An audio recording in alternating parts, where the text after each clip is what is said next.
Hello, welcome to mathematics control.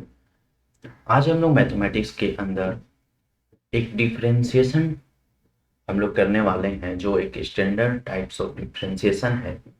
ठीक है, उसका हमारा टॉपिक का नाम है Leibniz rule of differentiation under integral sign. अगर इंटीग्रेशन दिया हुआ है कोई वेरिएबल में, तो उसको हम डिफरेंशिएशन कैसे करेंगे।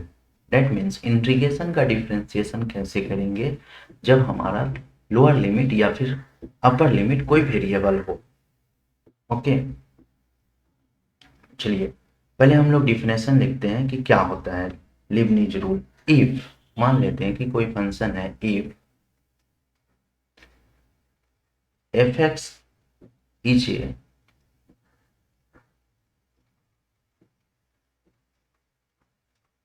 continuous, fx is a continuous and ux and vx are differentiable function,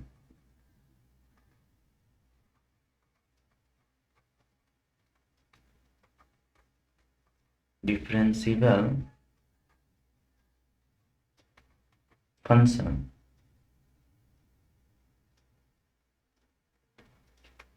in interval.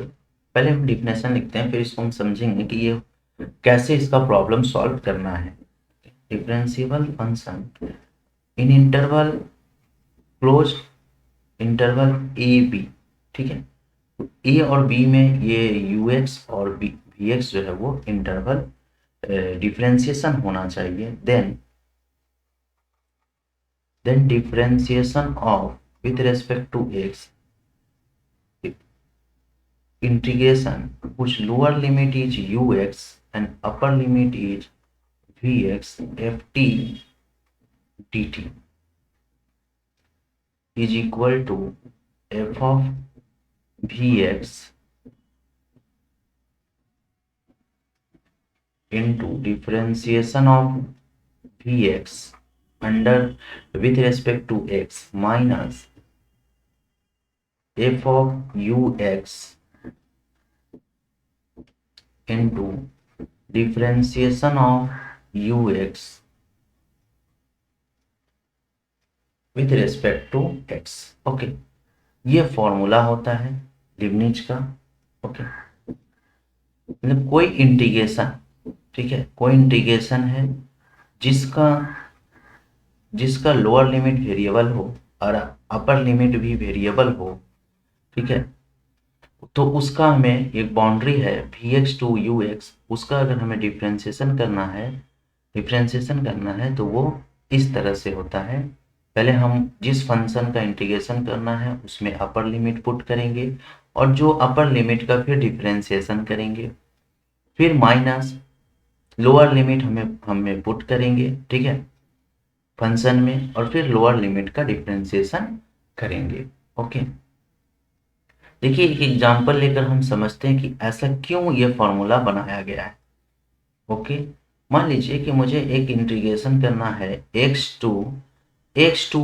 Square, ठीक है, और cos x dx का इंटीग्रेशन करना है और फिर उसका डिफरेंशिएशन करना है। चलिए पहले हम इसका इंटीग्रेशन करते हैं। ठीक है, एक काम कीजिए, इसको t लेते हैं। सेम वेरिएबल का डिफरेंशिएशन सेम वेरिएबल में नहीं होगा, इसको t लेते हैं। ओके, तो cos t dt का इंटीग्रेशन करना है। हम लोग जानते हैं कि cos t dt का इंटीग्रेशन होता है sin t। ठीक है, क्योंकि sin का डिफरेंशिएशन cos होता है। ओके, और इसका लोअर लिमिट x है और अपर लिमिट एक्स स्क्वायर है। पुट करेंगे तो हमें क्या मिलेगा, हमें मिलेगा sign X square minus sine X. Okay, अब देखिए बोला कि इस इंटीग्रेशन का ही डिफरेंशिएशन करना है। ओके, तो पहले हम लोग क्या करेंगे, इंटीग्रेशन करेंगे। तो ये इसका पूरा इंटीग्रेशन मेरा कितना हुआ, यहाँ से यहाँ तक आया। फिर उसके बाद इंटीग्रेशन करने के बाद जो रिजल्ट आएगा उसका डिफरेंशिएशन करना है। ओके, तो अब हम लोग यहाँ से डिफरेंशिएशन करेंगे। ठीक है, पहले अब इंटीग्रेशन हो गया, अब डिफरेंशिएशन करते हैं। ठीक है, तो differentiation of sine X square minus differentiation of sine X, okay, with respect to X है। अगर डिफरेंशिएशन करने तो हम करते हैं तो हम जानते हैं कि साइन का डिफरेंशिएशन होता है कॉस, उसके बाद फिर चैन रूल के हिसाब से एक्स स्क्वायर का भी डिफरेंशिएशन होगा, ठीक है। तो एक्स स्क्वायर का डिफरेंशिएशन लिखते हैं, माइनस फिर साइन का डिफरेंशिएशन होता है कॉस एक्स, और फिर एक्स का भी डिफरेंशिएशन होगा, वन होता है एक्स का डिफरेंशिएशन, तो एक्स का भी डिफरेंशिएशन होगा। तो देखिए ये हमारा रिजल्ट जो है, ये हमारा जो फंक्शन था यहाँ पर, अगर हम इसको कहें एफ ऑफ टी और डी टी, तो देखिए ये वाला फंक्शन मुझे क्या दिख रहा है, एफ ऑफ एक्स स्क्वायर दिख रहा है, डेट मीन्स वी एक्स के फॉर्म में दिख रहा है। अपर लिमिट मेरा क्या है, वी एक्स है, ठीक है। ये हर बार इसी तरह से मेरा रिजल्ट आने वाला है, वापस से अपर लिमिट का फंक्शन आ जाएगा, और ये देखिए डिफरेंशिएशन किसका हो रहा है, ये डिफरेंशिएशन अपर लिमिट का होगा, माइनस फिर से ये कॉस आ गया, फिर से ये function F of you x हो गया, ठीक है। यहाँ पे फंक्शन के अंदर अब लोअर लिमिट है, ठीक है। अगर ये फंक्शन है, फंक्शन के अंदर अगर टी फंक्शन टी का फंक्शन था, अब एक्स का फंक्शन वही फंक्शन एक्स का फंक्शन हो गया है, ठीक है। और फिर डिफरेंशिएशन ऑफ यू एक्स आ गया। तो ये लीबनिज ने ये रूल दिया कि किसी भी इंटीग्रेशन का अगर अगर डिफरेंशिएशन करना है तो आप इंटीग्रेशन करने के बाद डिफरेंशिएशन मत करो, आप डायरेक्ट इस तरह से लिख दो, जो रिजल्ट इंटीग्रेशन करने के बाद डिफरेंशिएशन में आता है वही रिजल्ट डायरेक्ट आपको इस फॉर्मूला से भी आएगा, ओके। तो आप किसी भी इंटीग्रेशन का डिफरेंशिएशन कर सकते हैं, बट कंडीशन क्या है कि जो मेरा लिमिट होना चाहिए वो वेरिएबल होना चाहिए, और फंक्शन जो है वो दूसरे वेरिएबल्स के रिस्पेक्ट में इंटीग्रेशन होना चाहिए, और उसमें आप जो वेरिएबल पुट करेंगे, मतलब अपर लिमिट और लोअर लिमिट पुट करेंगे, तो आपका जो वो फंक्शन वेरिएबल बनना चाहिए। ये कांस्टेंट के केस में नहीं होता है, कांस्टेंट इंटीग्रेशन का डिफरेंशिएशन नहीं हो पाएगा, क्योंकि कांस्टेंट इंटीग्रेशन में हमें वैल्यू जो है वो कांस्टेंट मिलेगा, और डिफरेंशिएशन करेंगे तो वो जीरो हो जाएगा, ठीक ठीक है। तो लीबनिज रूल सिर्फ हम वेरिएबल के लिए अप्लाई करते हैं। अच्छा, नोट लिखवा देते हैं कि कब अप्लाई करते हैं, ओके। आप लोगों को समझ में आया होगा, ओके। अभी हम लोग इस पे 3 प्रॉब्लम करेंगे, पहले हम लोग नोट लिख लेते हैं। ये जेई मेन के लिए बहुत इंपॉर्टेंट है, और अगर कोई आईआईटी जाम का तैयारी कर रहे हैं या सीएसआईआर नेट का तैयारी कर रहे हैं, तो ये सब टॉपिक भी वहाँ पूछा जाता है, Leibniz rule of differentiation under integral sign, okay. Integration का साइन दे देगा, और आपसे किसी भी डिफरेंशिएशन के ऊपर क्वेश्चन पूछा जाएगा, इंटीग्रेशन का साइन दे देगा, और लिमिट के ऊपर भी क्वेश्चन पूछा जाएगा, तो आपको लीबनिज रूल से ही उसे सॉल्व करना है, okay.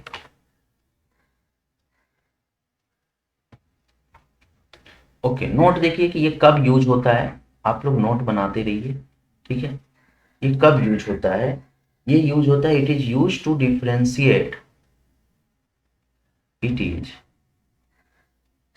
used to differentiate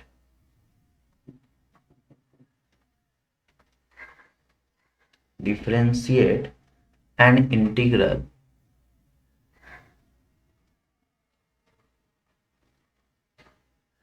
when its limits when its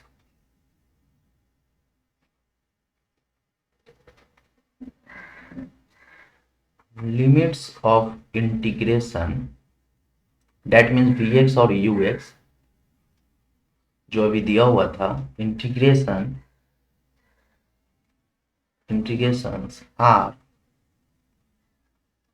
either both are functions or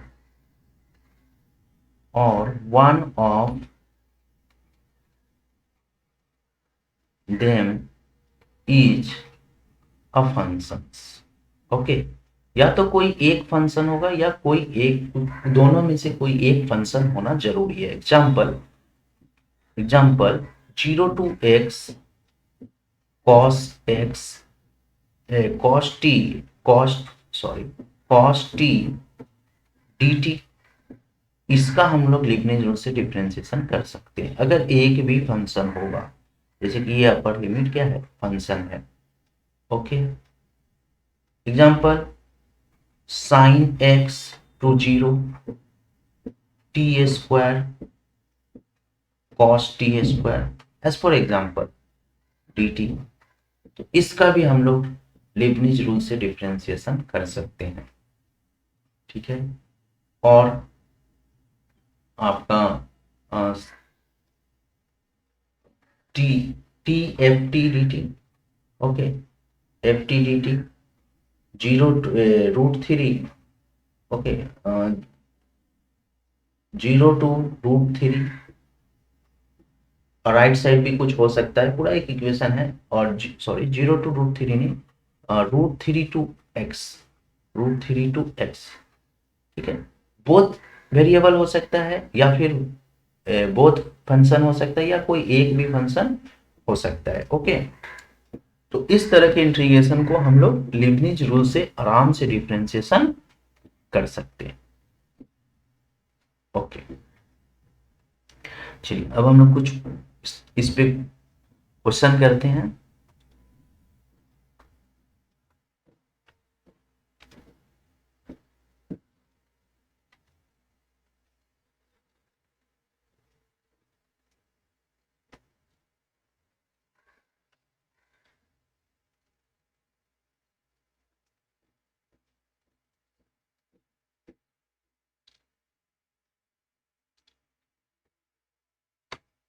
okay,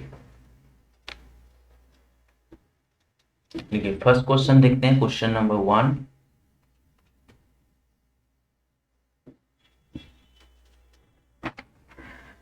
if a function f, ठीक है, मैं डायरेक्ट लिखता हूं, f is a continuous function है। मैं लिख देता हूं, पहले पूरा क्वेश्चन नहीं लिखता हूं, समझाता हूं कि एक इंटीग्रेशन है 0 to x F T D T, okay, is equal to -1/2 plus X square plus X sine X. ठीक है, साइन 2x, ये इंटीग्रेशन का वैल्यू है, इंटीग्रेशन होकर ये वैल्यू आया हुआ है, प्लस 1/2 कॉस 2x। ओके, इस तरह का इंटीग्रेशन का वैल्यू ये आया हुआ है। Then find the value of F dash π/4, F dash π/4 का वैल्यू चाहिए। ओके, डेट मीन डिफरेंशिएशन करना होगा। पहले तो आपको एफ ऑफ एक्स चाहिए, फिर उसका डिफरेंशिएशन करना होगा।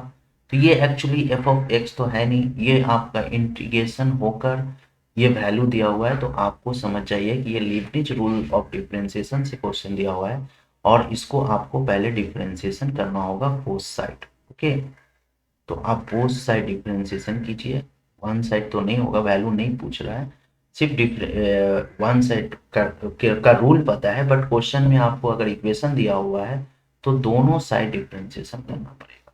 ओके, तो देखिए डिफरेंशिएशन का रूल क्या है कि अपर लिमिट इस फंक्शन में पुट करेंगे, एफ ऑफ एक्स आएगा, देन एक्स का डिफरेंशिएशन करेंगे, माइनस लोअर लिमिट एफ में पुट करेंगे, एफ ऑफ 0 आएगा, और 0 का फिर डिफरेंशिएशन भी करेंगे। तो देखिए इसलिए कांस्टेंट का अगर दोनों लिमिट कांस्टेंट हो जाएगा तो लीबनिज रूल अप्लाई नहीं कर सकते हैं, लेकिन एक लिमिट कांस्टेंट है तो एक लिमिट से हमें कुछ फंक्शन मिलेगा तो लीबनिज रूल अप्लाई कर सकते हैं। अब हम लोग यहाँ पर डिफरेंशिएशन करते हैं, -12 का 0, एक्स स्क्वायर का 2x होगा, ओके, प्लस यहाँ पे प्रोडक्ट रूल अप्लाई होगा, x का 1 होगा और साइन 2x बचेगा, प्लस x को हम लोग कांस्टेंट मानेंगे, साइन 2x को लिखेंगे कॉस 2x, और फिर 2x का चैन रूल के थ्रू होगा 2x का 2, प्लस हाफ कॉस का होगा साइन, कॉस का होगा माइनस साइन 2x और फिर 2x का डिफरेंशिएशन होगा 2। ओके, तो यहाँ से हमारा क्या बचा, एफ ऑफ एक्स और x का differentiation 1, 2x plus sign 2x plus 2x cos 2x। यहाँ से 2 से 2 कैंसिल करते हैं और फिर हमारा क्या आया, माइनस साइन 2x। अब मुझे fx मिल गया। अब हम लोग फिर डिफरेंशिएशन करते हैं। अब डायरेक्ट हम लोग डिफरेंशिएशन करेंगे f dash x। f dash x करेंगे तो हम डायरेक्ट करते हैं, यहाँ पे 2 लिखते हैं प्लस यहाँ पे लिखते हैं cos 2x और 2 बाहर ले लेते हैं, कांस्टेंट है, प्लस यहाँ प्रोडक्ट रूल अप्लाई करते हैं। पहले x का करते हैं तो 2 cos 2x प्लस 2x को कांस्टेंट मानते हैं, ठीक है। डेट मीन्स 2 लेकर चलना पड़ेगा, x को कांस्टेंट लेते हैं, cos का करते हैं माइनस साइन 2x और फिर चैन रूल अप्लाई करते हैं तो एक 2 फिर बाहर आएगा 2। ओके, माइनस साइन का डिफरेंशिएशन cos 2x और 2x का डिफरेंशिएशन 2, उसे बाहर लिख देते हैं। ओके, चलिए अब हम लोग क्या करते हैं, इसको कैलकुलेट नहीं करते, direct F dash pi put कर देते हैं, ठीक है। एफ डैश एक्स में एफ एक्स का वैल्यू हम लोग पाई पुट करते हैं, तो F dash pi by, sorry pi नहीं, पाई बाई 4 पुट करते हैं, तो is equal to 2 plus 2 cos, pi by 4 put करने से ये हो जाएगा पाई बाई 2 प्लस 2, ये भी हो जाएगा कॉस पाई बाई 2 और यहाँ पे हो गया आपका माइनस 4। ओके, 2 टू जा 4, 2 टू जा 4 और x की जगह पे हम पुट करते हैं पाई बाई 4 और साइन पाई बाई 2 हो जाएगा। ओके, पाई बाई 2 माइनस 2 और यहाँ पे फिर कॉस पाई बाई 2 हो जाएगा, ठीक है। ये कैंसिल होकर पाई बाई 2 हो जाएगा, 2 से 4 को कैंसिल करेंगे तो पाई बाई 2 हो जाएगा।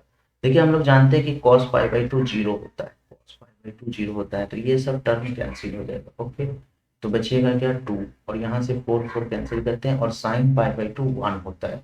डेट मीन्स हमारा आंसर होगा आपका 2 माइनस 5। ओके, 2 माइनस 5 इज हमारा answer. F of F dash pi by 4 का वैल्यू होगा 2 माइनस 5। ओके, समझ में आया होगा कि लेबनिज रूल से कैसे हम लोग डिफरेंशिएशन करते हैं। बहुत ईजी होता है, वेरिएबल दिया हुआ है और इस इंटीग्रेशन का आंसर दिया हुआ है, ठीक है, रिजल्ट दिया हुआ है, वहां से हमें एफ ऑफ एक्स चाहिए, तो हम लोग एफ ऑफ एक्स भी पता कर लेंगे कि आखिर फंक्शन मेरा क्या था, ठीक है। ये भी एक एप्लीकेशन हो गया कि मेरा फंक्शन क्या था, किसका डिफरेंशिएशन हुआ था, तो उस आंसर को हम लोग क्या करेंगे, उस इंटीग्रेशन को डिफरेंशिएशन करके लेबनिज रूल अप्लाई करके पता कर लेंगे कि कौन सा फंक्शन का डिफरेंट इंटीग्रेशन करने के बाद मेरा ये रिजल्ट आया था। एक्चुअली इस फंक्शन का इंटीग्रेशन करने के बाद 0 टू x, इस फंक्शन का इंटीग्रेशन करने के बाद मेरा रिजल्ट ये फंक्शन आया, ठीक है, ये पूरा फंक्शन। ओके, तो हमने इस फंक्शन का डिफरेंशिएशन किया, इस फंक्शन का डिफरेंशिएशन किया तो मुझे ये फंक्शन मिल गया। ओके, ओके, डेट मीन्स इसका डिफरेंशिएशन, ठीक है। ओके, एक सेकेंड, हाँ ये फंक्शन है, इस फंक्शन का इंटीग्रेशन करने के बाद ये फंक्शन आया था। ओके, इस फंक्शन का इंटीग्रेशन करने के बाद ये फंक्शन आया था, तो वापस से हम इसको डिफरेंशिएशन किए हैं तो ये फंक्शन मेरा वापस आ गया। ओके, और हम लोग वैल्यू फिर से फंक्शन को डेरिवेटिव करके हम लोग वैल्यू फाइंड कर लिए। ओके, नाउ अब हम लोग चलते हैं सेकेंड क्वेश्चन में।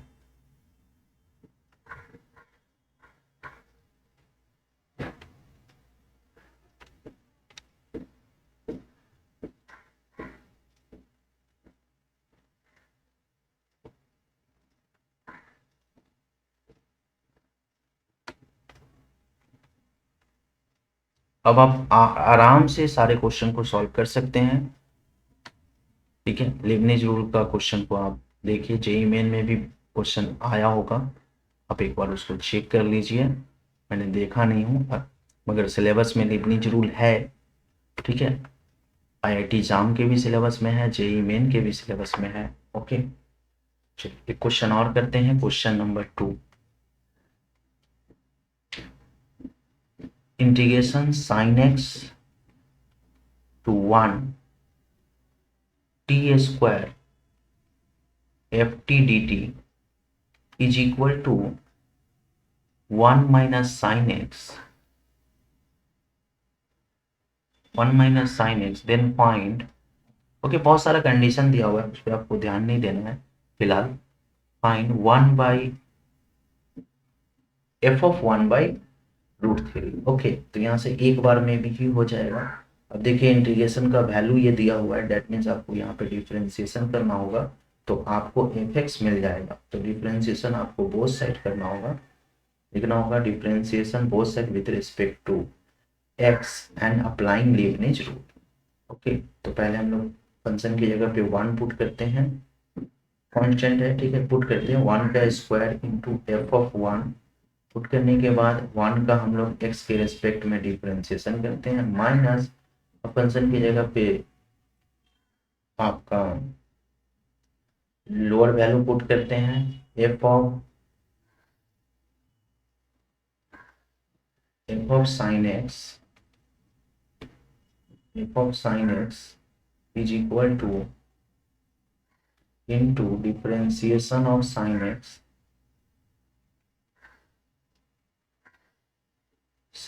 Okay is equal to 1 minus 1 का differentiation 0 minus cos x। Okay, ये भी 0 हो गया, बचा क्या, माइनस साइन स्क्वायर f(1/√3) पूछा है। Okay, sine square x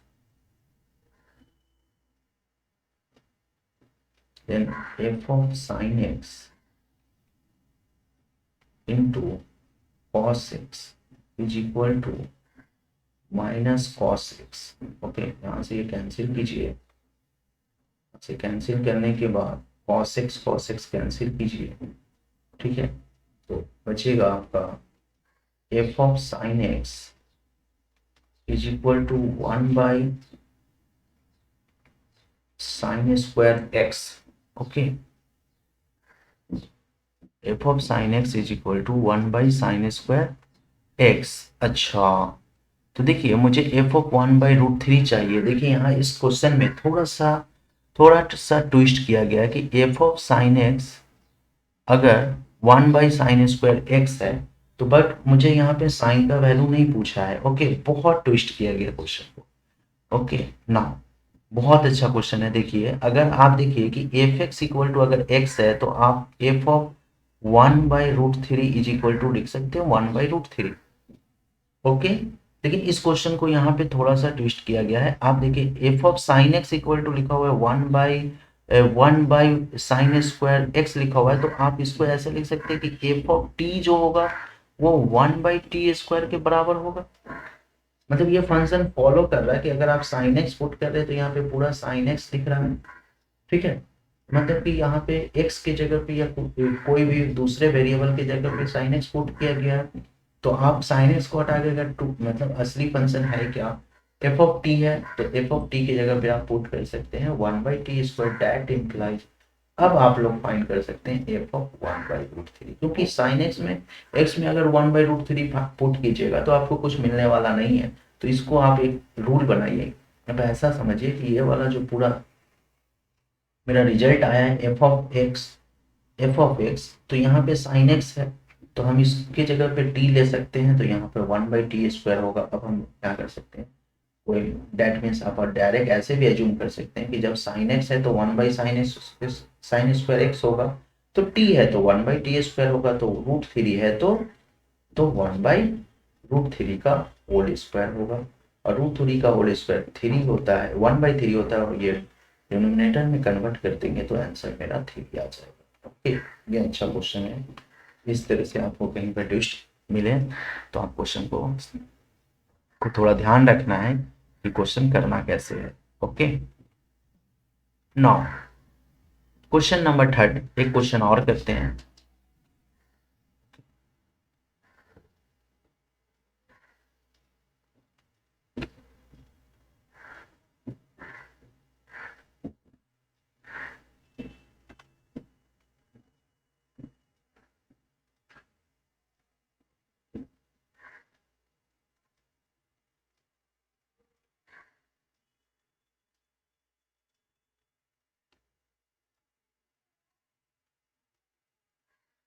okay, question number third. Video बड़ा हो जा रहा है इसलिए हम ज़्यादा क्वेश्चन नहीं करते हैं। Question number third. ओके, ना एक एफ दिया हुआ है, ठीक है, पूरा क्वेश्चन नहीं लिखते हैं, सिर्फ समझा दे रहे हैं, उसके बाद क्वेश्चन। ठीक है, एफ दिया हुआ है, ठीक है। हाँ, अगर अगर अब डिफरेंशिएशन का वैल्यू चाहिए डायरेक्ट तो आपको एफ मिल जाएगा। अगर एक स्टेप में डिफरेंशिएशन चाहिए तो उसी को एफ डिफाइन कर दिया जाएगा। Integration 0 to x root T sine T D T, then F has, okay, बहुत तरह का क्वेश्चन है। वन, लोकल मैक्सिमम, हम इसको शॉर्ट में लिखते हैं, local maximum, maximum at pi to 2 पाई। Okay, second question, local minimum at, local minimum at pi to 2 पाई। थर्ड ऑप्शन, ये ऑप्शन है, ओके, एमसीक्यू क्वेश्चन है, ये ऑप्शन है।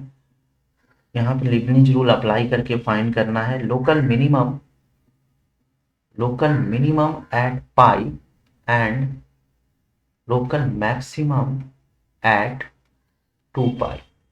Okay, fourth option, local maximum at pi and local minimum at 2 पाई। Okay, ये question है, let us check एक बार रिकॉर्डिंग सही से चल रहा है या नहीं। Okay, no problem. अच्छा ना, और एक कंडीशन और दिया हुआ है कि जो मेरा x बिलोंग्स करेगा, ठीक है, x जो है वो बिलोंग्स करेगा, वो 0 to 5 पाई बाई 2 के बीच में बिलोंग्स करेगा। ओके, दैट मीन्स 2.55 के बीच में बिलोंग्स करेगा। तो वहां से हमें पता करना है कि f के पास क्या है, दैट मीन्स इस फंक्शन के पास क्या है, मैक्सिमम वैल्यू है या मिनिमम वैल्यू है या फिर क्या है। तो देखिए, इसमें अगर x है और मैक्सिमम मिनिमम के लिए हमें फर्स्ट डेरिवेटिव और सेकेंड डेरिवेटिव करना पड़ता है, इसलिए चलिए हम पहले इसका डेरिवेटिव करते हैं। तो हम लिखते हैं यहाँ पर F dash X is equal to, अब हम डायरेक्ट अप्लाई करते हैं, ठीक है। तो मैं पहले F root X into sine X, और एक्स का डिफ्रेंसिएशन 1 होता है, और माइनस 0 पुट करेंगे तो कांस्टेंट, कांस्टेंट जो सेकेंड टर्म वाला है माइनस वाला वो 0 आएगा, हम उसको छोड़ देते हैं क्योंकि फिर से रूट टी करेंगे, फिर साइन 0 करेंगे, ठीक है, 0 का रूट करेंगे, साइन 0 करेंगे और डिफ्रेंसिएशन करेंगे तो 0 ही आएगा। ओके, तो हमारा एफ डैश एक्स आ गया root X sine X. Okay, अब मैक्सिमम फॉर मैक्सिमम और मिनिमम, ठीक है, अगर हमें चेक करना पड़ता है किसी फंक्शन को तो पहला स्टेप क्या है कि एफ डैश एक्स को 0 करके वहां से वैल्यू निकाल लीजिए फॉर मैक्सिमम और मिनिमम, ठीक है, minimum F dash X should be 0, पहले 0 कीजिए, that implies root X sine X, अगर आप 0 करते हैं तो x का वैल्यू 0 मिलेगा, और साइन एक्स 0 हो गया, तो साइन एक्स जब 0 हो गया तो x का वैल्यू मुझे n पाई मिलेगा। ओके, यहाँ से जनरल सॉल्यूशन अप्लाई करना है। साइन एक्स का अगर आप कर्व देखिए तो इस तरह से साइन एक्स का कर्व होगा। तो साइन एक्स 0 एक बार यहाँ पे हो रहा है, एक बार यहाँ पे हो रहा है, मतलब कि एक 0 पर हो रहा, एक पाई पर हो रहा, एक 2 पाई पर हो रहा है, फिर अगेन एक 3 पाई पर 0 हो रहा है। ओके, तो n पाई हम लोग साइन एक्स का जनरल सॉल्यूशन लिख सकते हैं, और n जो है वो मेरा इंटीजर्स होगा क्योंकि यहाँ पे नेगेटिव भी हम लोग इस तरह भी ग्राफ बना सकते हैं, माइनस पाई ले सकते हैं, माइनस 2 पाई ले सकते हैं। तो हमें हमें n को इंटीजर रखना पड़ेगा। n को अगर हम इंटीजर रखेंगे तो हमारा आंसर क्या होगा, 0 पाई 2 पाई। ओके, ये सब x का वैल्यू होगा, 3 पाई, उसके बाद नेगेटिव भी हो सकता है, माइनस पाई, माइनस 2 पाई, ओके, माइनस 3 पाई, इस तरह से हमारा वैल्यू नेगेटिव भी हो सकता है। तो बट हमारा रेंज दे चुका है कि x का जो रेंज है वो 0 और 2 पाई के बीच में है, 0 और 2 पाई के बीच, 2 पाई नहीं sorry, 5 pi by 2, that means 2 पाई से ज़्यादा। तो x का वैल्यू हम 2 ही ले सकते हैं, x का वैल्यू यहाँ से हम लोग ले लेते हैं 2, x का वैल्यू होगा या तो पाई होगा क्योंकि पाई 0 से बड़ा होता है, और 2 पाई होगा जो 5 पाई से 5 पाई/2 से छोटा होता है। ओके, यहाँ से x का वैल्यू निकल गया। अब हम लोग f double dense x find करते हैं। f डबल डेंस x में पुट करेंगे तो वहां से हम बता सकते हैं कि कहाँ पे मैक्सिमम होगा और कहाँ पर मिनिमम होगा। Okay, f double dense x find करते हैं, प्रोडक्ट रूल अप्लाई करते हैं तो रूट एक्स का डिफ्रेंसिएशन होता है 1/2 रूट एक्स, और साइन एक्स को कांस्टेंट मानते हैं, प्लस रूट एक्स को कांस्टेंट रखते हैं, साइन एक्स का डिफ्रेंसिएशन कॉस एक्स करते हैं। ओके, अब यहाँ पे पहले हम लोग पाई पुट करते हैं। एफ डबल डैश एक्स में पाई पुट करते हैं। पाई पुट करेंगे, साइन पाई 0 होता है और कॉस पाई -1 होता है, और इसके देखिए ये वाला पार्ट 0 हो जाएगा पाई के लिए। और यहाँ पर हम लोग पुट करेंगे तो साइन कॉस पाई -1 होता है और root pi, that means minus root pi less than 0 हो गया। That means F double dash pi, F double dash pi less than 0 आ गया, मतलब पाई पे अब मैक्सिमम वैल्यू मिलेगा। ठीक है, पाई पर क्या होगा, एक मैक्सिमम वैल्यू मिलेगा। डेट मीन्स यहाँ से उस स्लोप का स्लोप जो है वो डिक्रीज हो रहा है। ओके, अब एफ डबल डैश एक्स में हम लोग 2 पाई पुट करते हैं। ओके, ये हम लोग लिख लेते हैं नंबर 1। अब हम लोग 2 पाई पुट करेंगे तो एफ डबल डैश 2 पाई पुट करते हैं तो देखते हैं क्या आता है। 2 पाई पुट करेंगे तो साइन 2 पाई फिर से 0 होगा। ओके, साइन 2 पाई 0 होगा क्योंकि ग्राफ देखिए, और कॉस 2 पाई जो होगा वो 1 होगा। डेट मीन्स रूट 2 पाई, सिर्फ ये बचेगा, ये टर्म फिर कैंसिल हो जाएगा और ये बचेगा। कॉस 2 पाई 1 होता है, even n pi cos n pi जो होता है वो 1 होता है। ठीक है, कब, जब एन इवन होता है। ओके, एन मेरा जो है वो इवन होता है, और कॉस कॉस एन पाई जो है वो -1 होता है जब एन ऑड होता है। ओके, इसको आप ग्राफ से भी समझ सकते हैं। ओके, हम समझा देंगे, अभी थोड़ा सी क्वेश्चन कर लेते हैं। तो ये क्या है, ग्रेटर देन 0 है, तो मतलब ये हो गया कि एफ डबल डैश 2 पाई पे मुझे क्या मिलेगा, मिनिमम वैल्यू मिलेगा। जहां पे F double dash greater than 0 होता है वहां पर मिनिमम वैल्यू मिलता है, और एफ डबल डैश जहां पर लेस देन 0 होता है वहां पर मैक्सिमम वैल्यू मिलता है। ओके, तो यहाँ पर मुझे मैक्सिमम वैल्यू मिलेगा। तो हम लोगों का क्वेश्चन क्या होगा कि पाई पर मैक्सिमम है, पाई पर मैक्सिमम है, और आपका 2 पाई पर मिनिमम है। ओके, तो ये क्वेश्चन नंबर 4 क्या हो गया, राइट हो गया। Okay, local maximum at pi, no no, pi जो है वो लेस देन 0 है। ठीक है,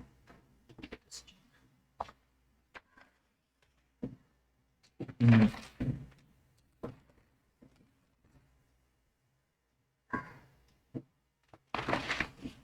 हाँ, एक सेकेंड मैं इसको कंफर्म कर देता हूँ। हाँ, मैक्सिमम पाई पर है और मिनिमम 2 पाई पर है। ओके, अच्छा थोड़ा सा हो गया क्वेश्चन, अब क्वेश्चन नहीं करवाऊंगा। ठीक है, आपको ये रूल पूरा समझ में आ गया होगा कि करना क्या है, इंटीग्रेशन का डिफरेंशिएशन करना क्या कैसे है, और कैसा कैसा क्वेश्चन पूछ सकता है। ओके, ना देखिए, ग्राफ कॉस का ग्राफ देख लीजिए सिर्फ थोड़ा सा। ओके,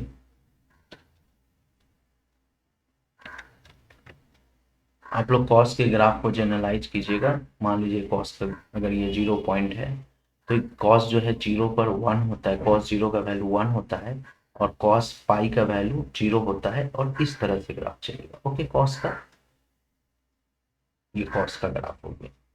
ओके, तो कॉस 0 पर 1 होता है, फिर कॉस पाई/2 पर 0 होता है। ओके, और ये वाला हो गया आपका -पाई/2। ओके, ये पाई पाई पर -1 होता है, और फिर ये हो गया 3 पाई/2, 3 पाई/2 पर 0 होता है, और ये हो गया आपका 2 पाई। देखिए जहां पर इवन पाई हो रहा है 0 पाई फिर 2 पाई, तो वहां पर 1 होगा। ओके, कॉस 0, कॉस 2 पाई, कॉस 4 पाई, सब पर 1 होगा एल। तो इसलिए हम लोग लिख सकते हैं कॉस n पाई 1 होगा जब n मेरा इवन होगा। ओके, इवन 0 भी इवन नंबर होता है। अब देखिए -1 कहाँ कहाँ पर, देखिए -1 पाई पर हुआ, फिर -1 जो है वो 3 पाई हो गया, ये हो गया, ये रहेगा आपका 3 पाई।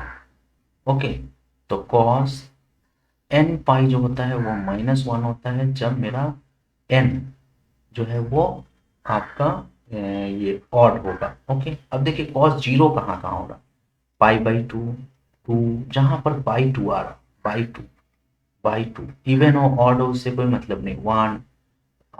जब 2 ऑड ही रहेगा, ठीक है, तो आपको ऐसे लिख सकते हैं, इवन में तो 2 कट जाएगा, इसलिए कॉस एन पाई/2, ठीक है, एन तो ऑड ही होना होगा, इक्वल टू 0 होगा, और एन मेरा क्या हो जाएगा, इंटीजर्स हो जाएगा, ठीक है, इंटीजर्स ऑड लिख लेते हैं, चलिए एन ऑड हो जाएगा। ओके, ऑड इंटीजर्स लिख लेते हैं, ठीक है, ऑड इंटीजर्स हो जाएगा। एग्जाम्पल, कॉस -5 पाई/2, ओके, ये भी 0 होगा। ओके, -5/2, 6 पाई/2 नहीं लिख सकते क्योंकि 2 से कैंसिल हो जाएगा, तो -5 पाई/2। ओके, समझ में आया? तो कॉस का वैल्यू इस तरह से। ओके, ओके, आज इतने ही रखते हैं। ओके, बाकी टॉपिक के साथ नेक्स्ट वीडियो में मिलेंगे। जेईई मेन का क्वेश्चन भी हम सॉल्व करेंगे। आप तो कमेंट सेक्शन में बताइए कि कौन से टॉपिक पे आपको वीडियो चाहिए। ओके, मैं उस टॉपिक पे वीडियो बना दूंगा। आप लोग मेरे चैनल को लाइक कीजिए, सब्सक्राइब कीजिए। Thank you. मिलते हैं नेक्स्ट वीडियो में नेक्स्ट लेक्चर के साथ।